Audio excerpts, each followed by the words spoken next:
noche me acompaña en el programa. Recuerden que este es los lunes a las 8 pasado meridiano, con una repetición a las 3 de la madrugada del martes. Me acompaña, decía, la licenciada Dina Luisana Ramos, con quien pretendemos ofrecerles un programa ameno. Como siempre, un saludo de rigor a mis amigos Tito Ortiz y Héctor Medrano, al abogado Francisco Guillermo Durón y su señora esposa Yolanda de Durón, a Yadir Hernández, un abrazo al amigo Laureano Hernández, muy acucioso, por cierto, en lo que respecta al lenguaje. Mi respeto para Mayrene Mejía en la Plaza Central de Tegucigalpa, mi cariño para Esther Carolina Pais y Tania Salgado, y hasta Melbourne, Australia, nuestro saludo para Marcia Elvir Batres, así como para su hermana Eda Entela. Como siempre, el agradecimiento a Techita Zúñiga por soportar esta hora. Y nuestra gratitud para todos aquellos que nos levantan el ánimo con sus comentarios acerca de su programa de todos los lunes, repito. Y queremos dedicarlo, de hoy, en memoria de don Armando Navarrete, más conocido en el mundo artístico como Mandolino, que goce de Dios, porque falleció el sábado recién pasado. Y vamos al sorteo correspondiente al programa anterior. Recordarán que habíamos dado una clave y para armar una palabra, la palabra era arpía, que puede escribirse con H o sin H. Y voy a pedirle a Luisana extraer de la urnita el número que corresponde al premio del Arma Palabra.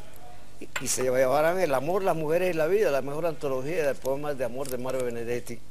Vamos a ver a quién se lo lleva. El número 11.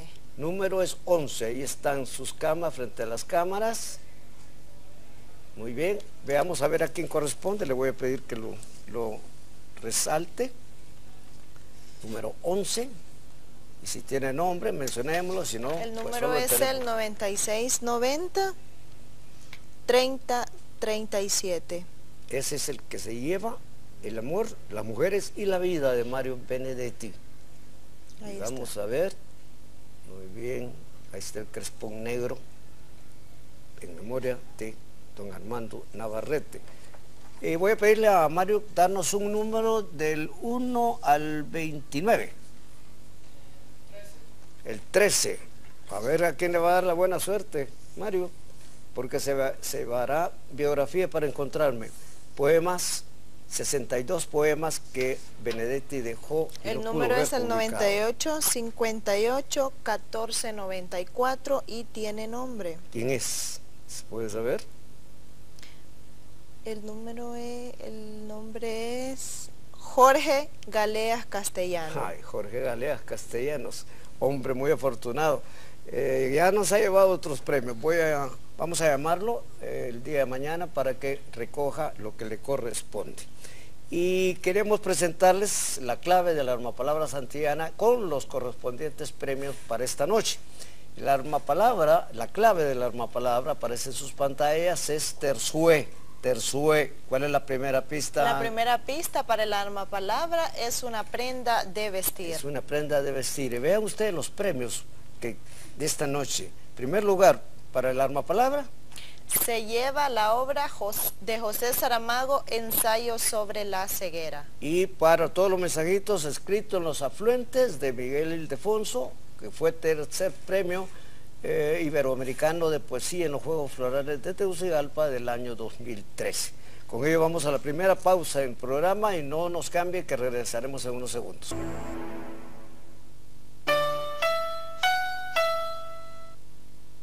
Estamos ya en el segundo segmento de Hablemos, Escribamos y Leamos Bien, el programa copatrocinado por Televisión Educativa Nacional Canal 10 y la Universidad Pedagógica Nacional Francisco Morazán. Como siempre en este segundo segmento lo iniciamos con la palabrota de hoy, una palabrota que yo ya no había dejado de escuchar. La palabrota es gorguera. ¿Qué significa gorguera y dónde viene, Luisana? La palabra gorguera procede del griego gurga, que significa garganta.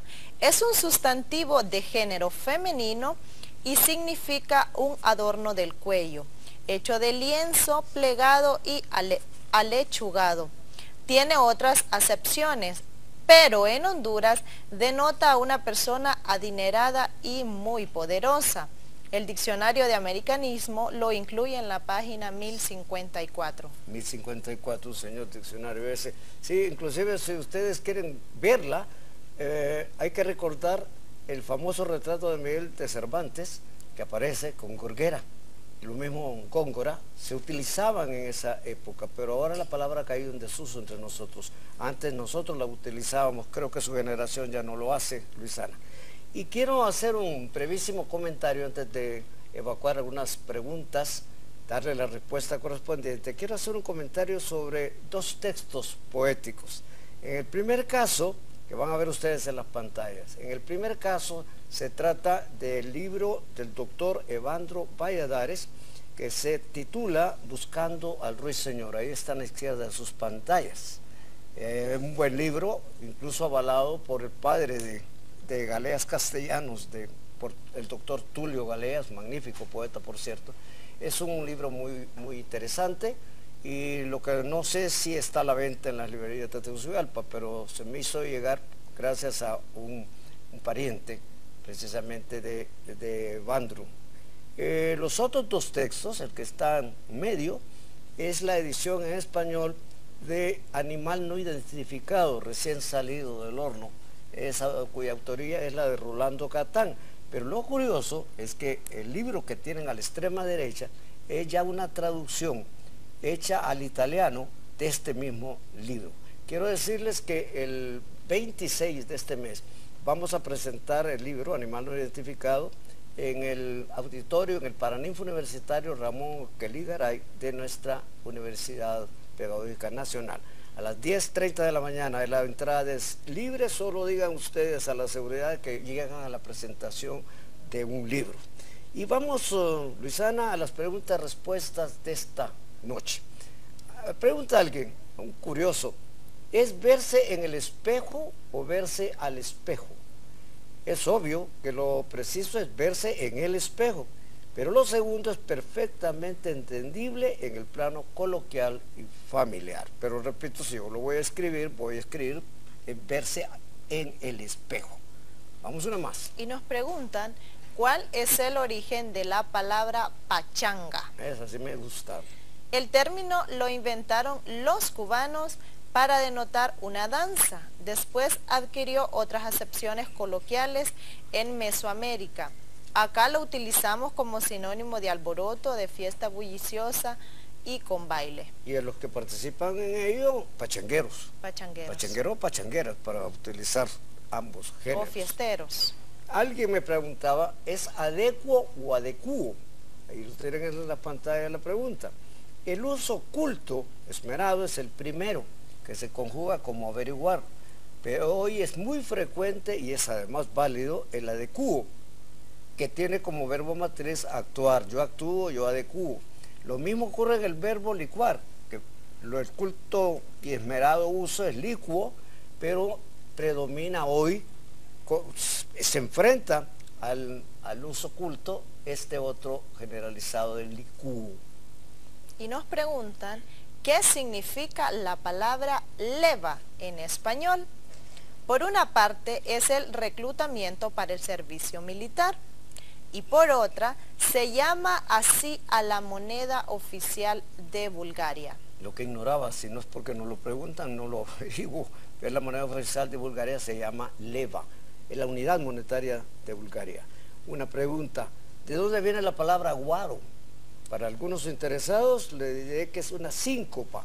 Síncopa es un acortamiento de guarapo, que es el aguardiente del jugo de la caña de azúcar fermentado y es de uso muy común en el español americano. Esa es la respuesta a su pregunta. Y tenemos una pregunta más. ¿Existe la palabra chafandonga? Nos consultan. La palabra chafandonga es un hondureñismo que lo utilizamos para denotar desorden, tumulto, fiesta o juerga, acto desordenado y poco serio.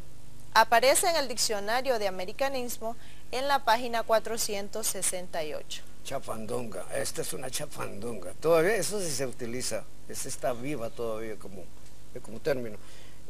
Preguntan, ¿por qué los hondureños establecemos la distancia en términos de tiempo?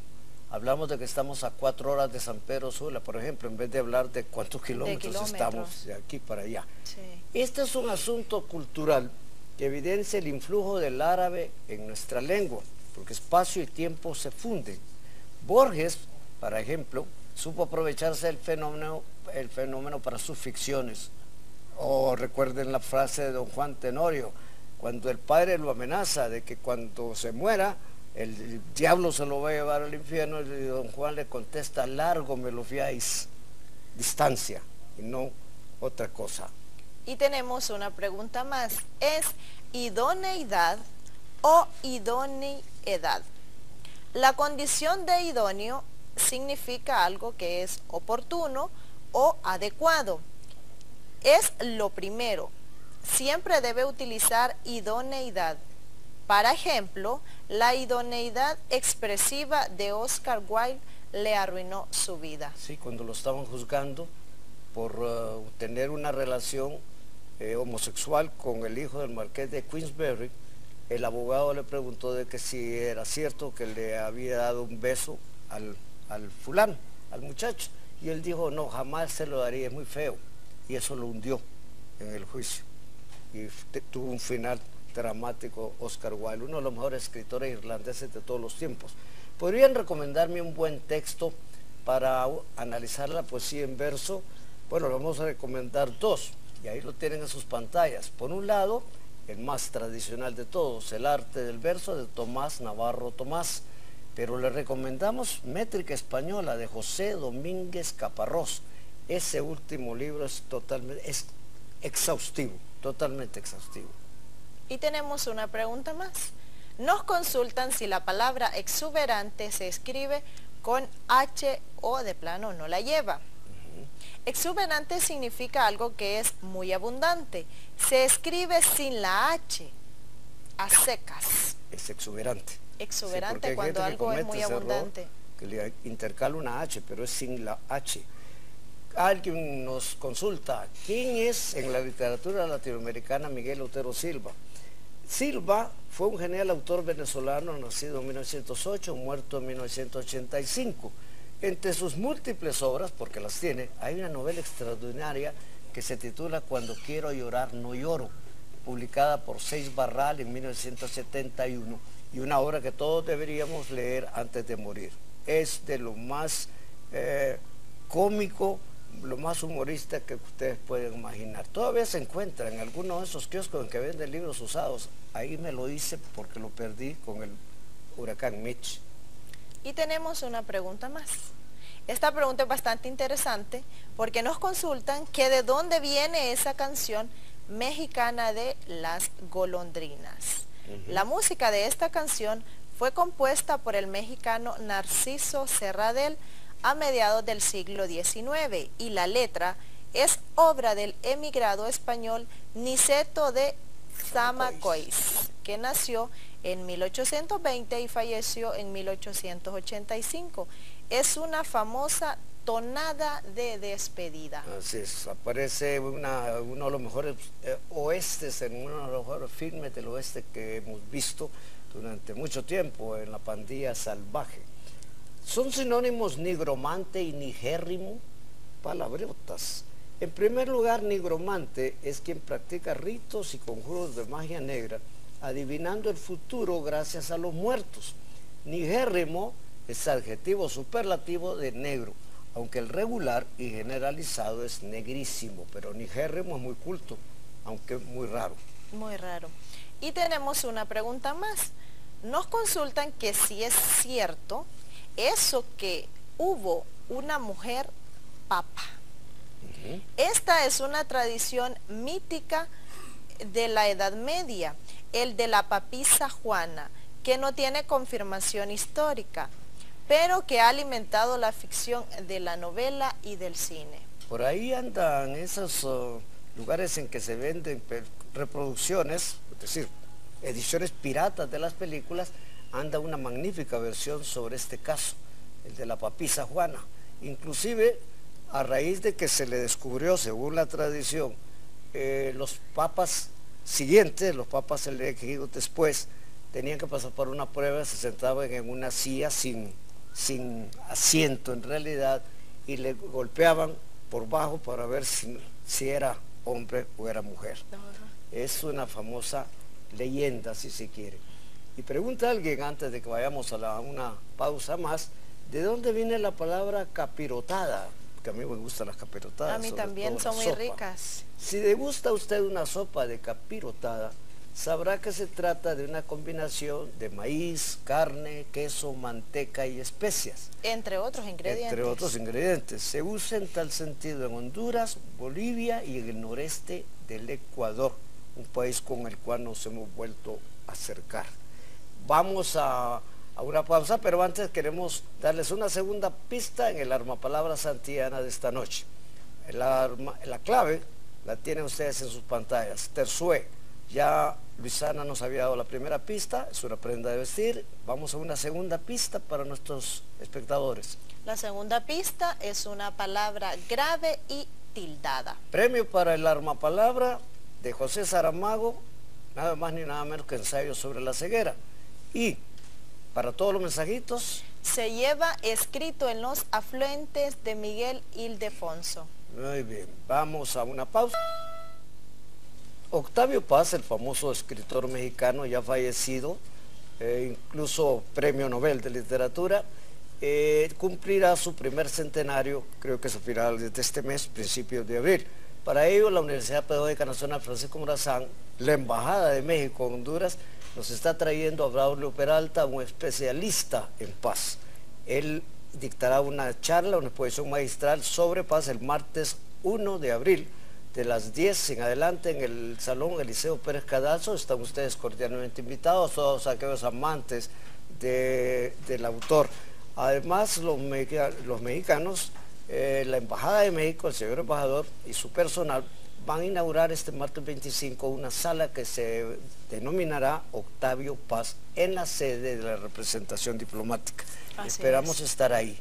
Pero para que lo aprovechen, queremos presentarles un video sobre paz, refiriéndose al Laberinto de la Soledad, un libro que lo hizo famoso porque caracterizó al español, a los mexicanos de la década de los 50.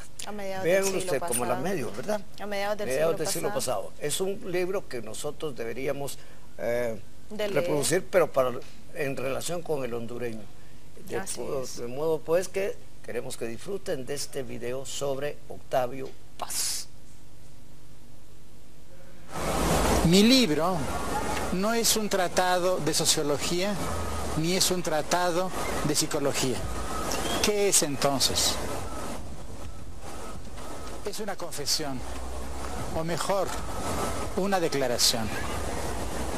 Una vez le preguntaron a Flaubert, ¿quién es Madame Bovary? Y contestó, Madame Bovary soy yo. Pues bien, este libro mío sobre México y los otros con tema parecido son lo que yo soy. También lo que no soy y no quiero ser y quisiera ser. El desconocido que me habita. Una tentativa por desenterrarme y verme y viéndome ver el rostro de mi país, de mis semejantes. Una declaración. ¿Por qué? Hay un poema famoso del poeta romano Catulo que dice así: amo y odio. ¿Por qué? No lo sé, pero lo siento y me torturo. En efecto, el amor es una pasión misteriosa, hecha de opuestos, deseo y temor, ternura y celos, ferocidad y caricias, egoísmo y desinterés. Ustedes van a oír y a ver una declaración de amor.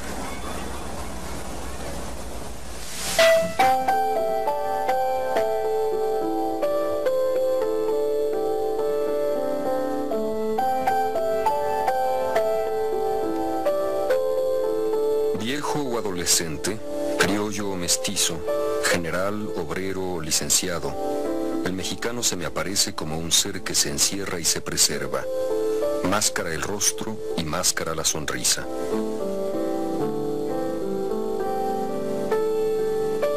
Plantado en su arisca soledad, espinoso y cortés a un tiempo, todo le sirve para defenderse. El silencio y la palabra, la cortesía y el desprecio, la ironía y la resignación.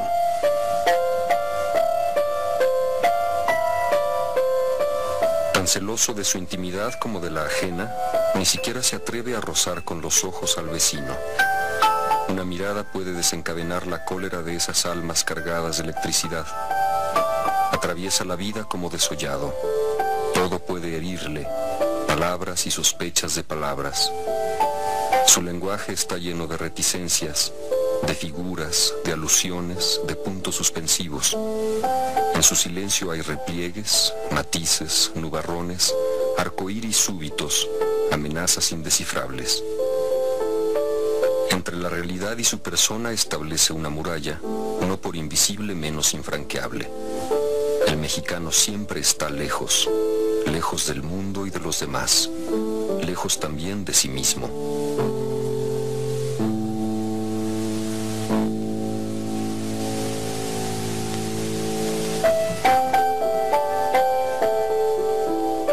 El lenguaje popular refleja hasta qué punto nos defendemos del exterior. El ideal de la hombría consiste en no rajarse nunca. Los que se abren son cobardes.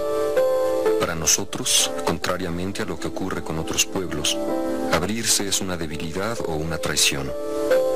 El mexicano puede doblarse, humillarse, agacharse, pero no rajarse. Esto es, permitir que el mundo exterior penetre en su intimidad. Las mujeres son seres inferiores porque, al entregarse, se abren. Su inferioridad es constitucional y radica en su sexo, en su rajada, herida que jamás cicatriza. El macho mexicano es un ser hermético, encerrado en sí mismo, capaz de guardarse y guardar lo que se le confía.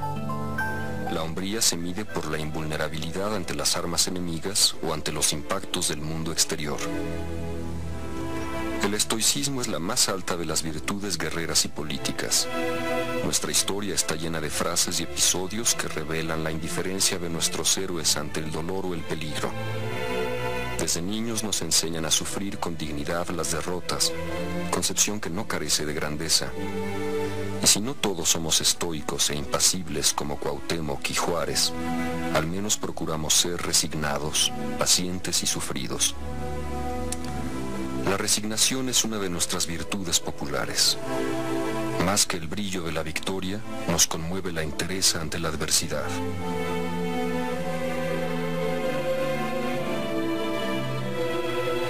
La preeminencia de lo cerrado frente a lo abierto no se manifiesta solo como impasibilidad.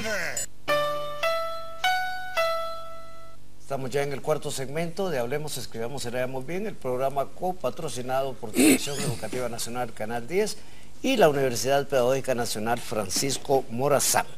Próximo 19 de marzo se conmemora en el país el Día del Padre, dado que es la fecha consagrada a José, padre putativo, y por eso el hipocorístico de PP, que aparecía en los santorales, Pater Putativus, de Jesús.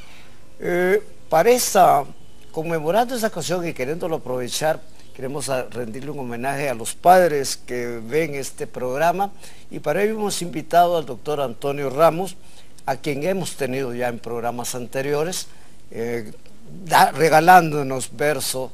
Sobre todo nos dio una vez una lectura de versos de Pablo Neruda, que más bien tiempo nos faltó. En este caso lo hemos invitado para estos dos segmentos del programa, el cuarto y el quinto, porque queremos que nos diga un poema dentro de todo lo que se ha escrito dedicados al padre en la literatura hondureña. Hay un poema que atrae, que llama la atención, que es precisamente Que no descanse, cuya autoría es del poeta Óscar Acosta, nuestro poeta residente en la Universidad Pedagógica Nacional Francisco Morazán. Antes de la interpretación que Antonio hará de este texto, quisiéramos pedirle su impresión sobre el texto, en términos literarios, porque Antonio es escritor, es novelista y es cuentista. A ver cuánto se nos va por el mundo del verso. Me parece un magnífico poema el de don Óscar Acosta, que está dedicado a su padre fallecido, pero es una rebelión contra la ausencia del padre y un recuerdo amoroso. Muy bien logrado.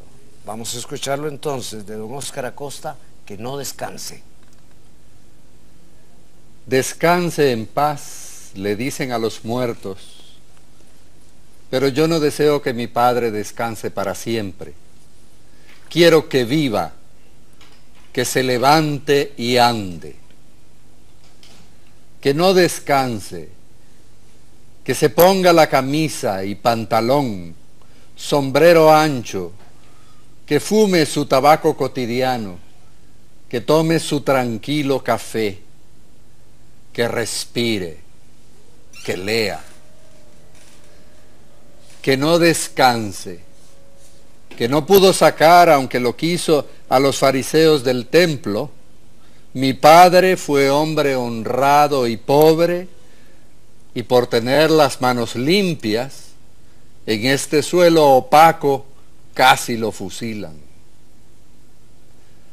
Que no descanse, yo quiero verlo aquí lleno de sangre y carne, resucitado, diciendo su palabra.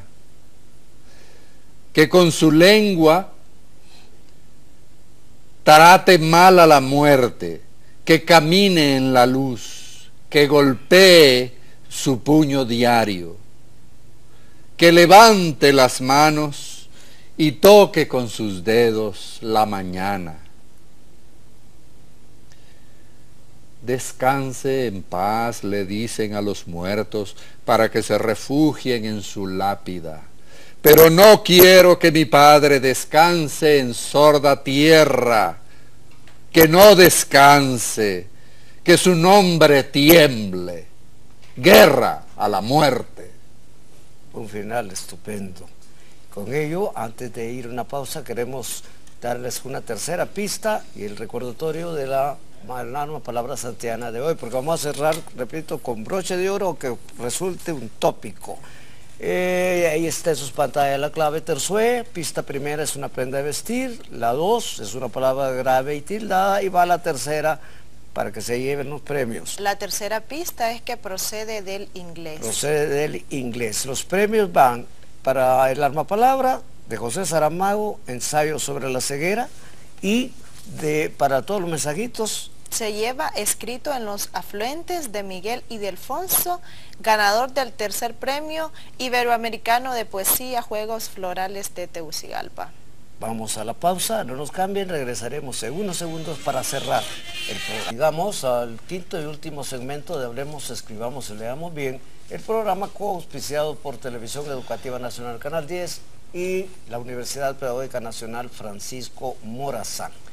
Por última vez, como recordatorio final, queremos mostrarles la clave del Alma Palabra Santiana de hoy y las 3 pistas que hemos dado.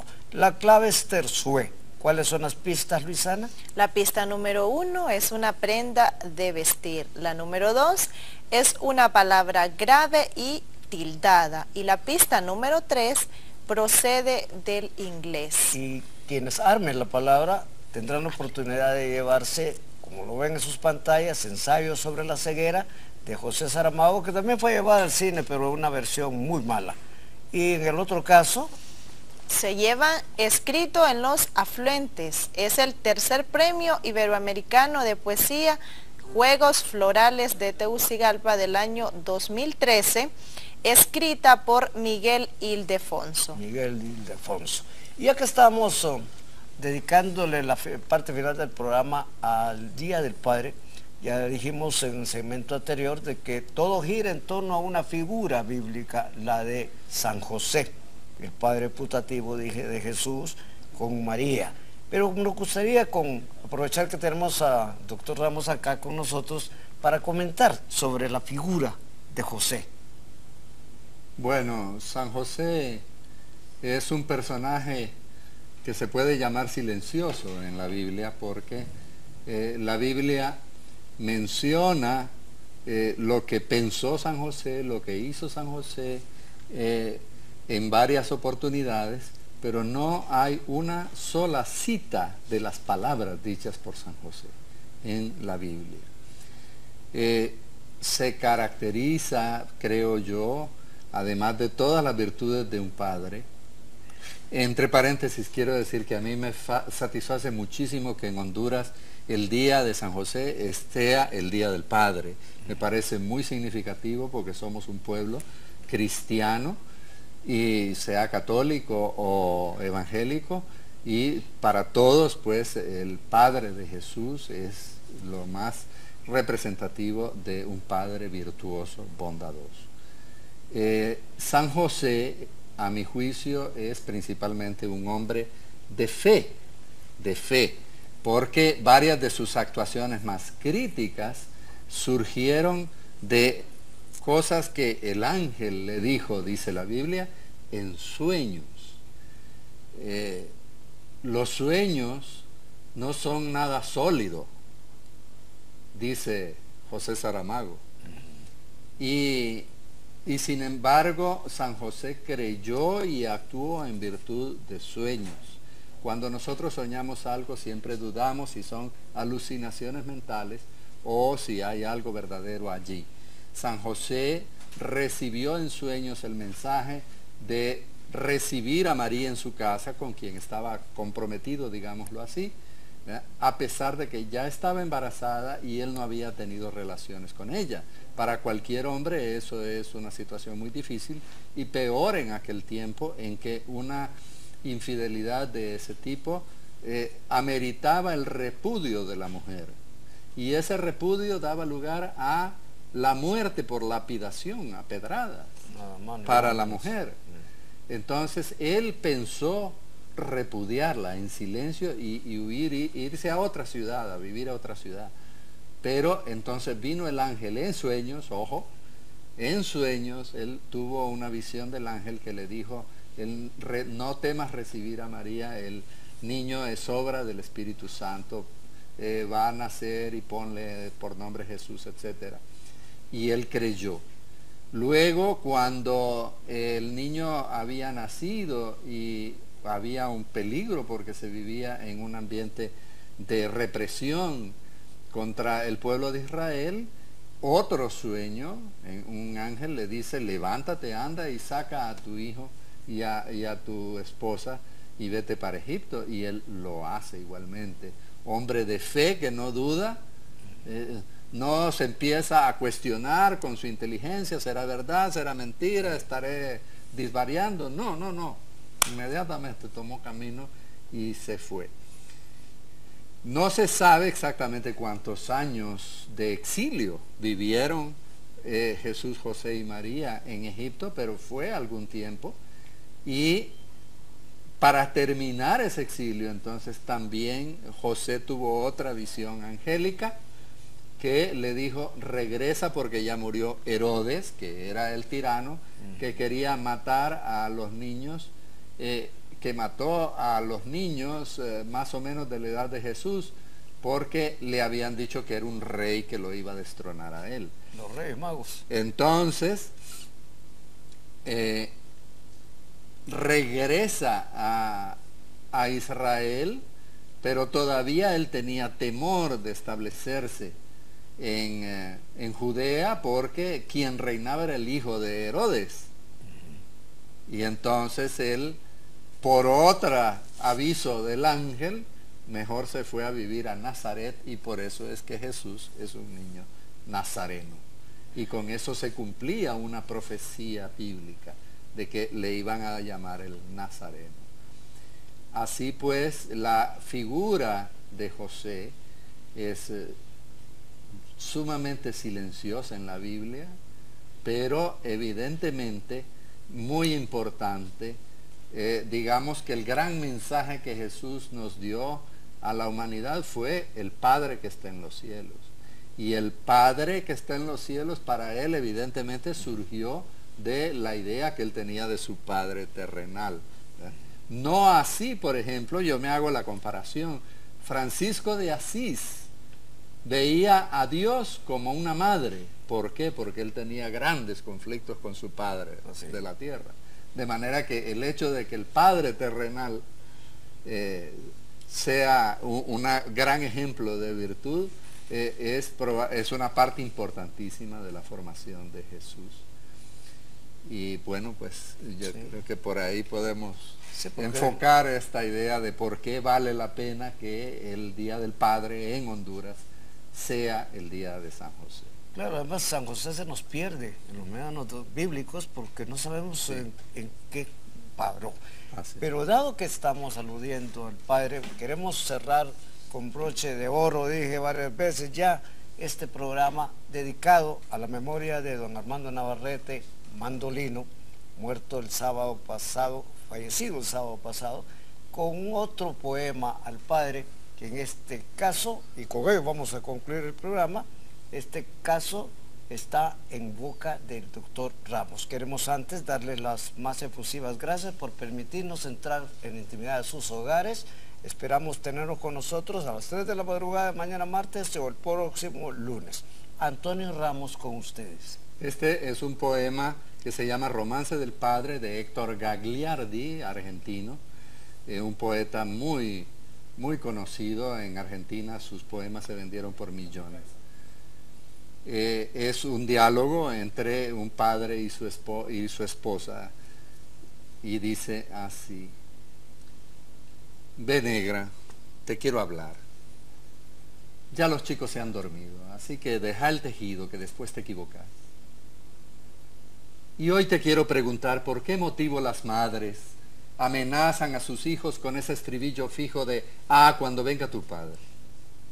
Y con tu padre de aquí, con tu padre de allá, resulta de que al final, al verme llegar a mí, lo ven entrar a Caín y escapan por todos lados. Y yo, que vengo cansado de trabajar todo el día, recibo de bienvenida una lista de acusados. Vos empezás con tus quejas y yo tengo que enojarme lo mismo que hacía mi padre cuando escuchaba a mi vieja, que entraba a fruncir la ceja apoyando a ese fiscal que en medio del vendaval se erigía en defensora. Lo mismo que vos ahora, que siempre me dejás mal. Si los perdono, ¿de qué ejemplo? Es así como los educás. Si los castigo, sos bruto, no tenés sentimientos. A mí, que llegué contento y no tuve más remedio que poner cara de serio y escuchar tu letanía. A mí, que me paso el día soñando en jugar con ellos. Yo sueño en llegar a casa y olvidarme felizmente del trabajo, de la gente y de todo lo que pasa. Los hijos son la esperanza y el porqué de nuestras vidas. Por eso nunca les digas, cuando venga tu padre. No quiero encontrar culpables, quiero encontrar alegría. Que no me pongas de escudo como lo hacía mi madre, que consiguió que a mi padre lo imaginara un verdugo. Él llegaba y te aseguro que se acababan las risas. Y en lugar de una caricia o hablarle como a un amigo, lo miraba compungido, presintiendo una paliza. Y el pobre, que no entendía, sacudiendo la cabeza, escuchaba con tristeza lo que mi madre decía, y que él de sobra ya sabía que con este no se puede, que me raya las paredes, que hoy trajo las suelas rotas, que la calle, la pelota, que me saca canas verdes. A la cama sin comer, aburrido, me ordenaba. Mi madre me consolaba. Y yo lo culpaba a él que había llegado de trabajar cansado y ya lo había amargado con todas mis travesuras. Los hijos nunca analizan el sentimiento del padre porque el brillo de la madre es tan fuerte que lo eclipsa. Solo le hacemos justicia cuando nos toca vivir a nosotros su problema. Ay, si mi padre supiera que recién lo comprendí ¿Y por qué nunca me dijo lo mucho que me quería? Si hoy yo sé cómo sufría al ver enfermo a su hijo. ¿Y por qué me miraba fijo mi primer pantalón blanco? Y sé que hasta me habrá besado cuando yo estaba dormido. Hoy que todo lo comprendo, ¿por qué no estarás a mi lado? ¿Por qué no estarás conmigo para abrazarte y besarte bien fuerte, viejo lindo, y ofrecerte mi cariño a todas horas? Ves a tu hijo que llora, pero llora con razón, porque te pide perdón pensando en esos días en que ciego no veía, que eras todo corazón. Déjame, negra, que llore. Es tan lindo desahogarse.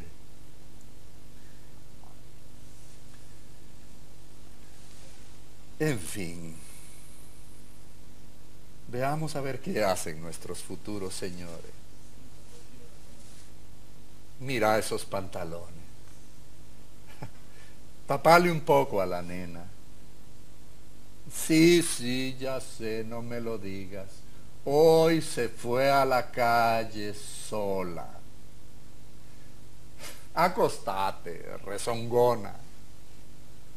Mañana será otro día.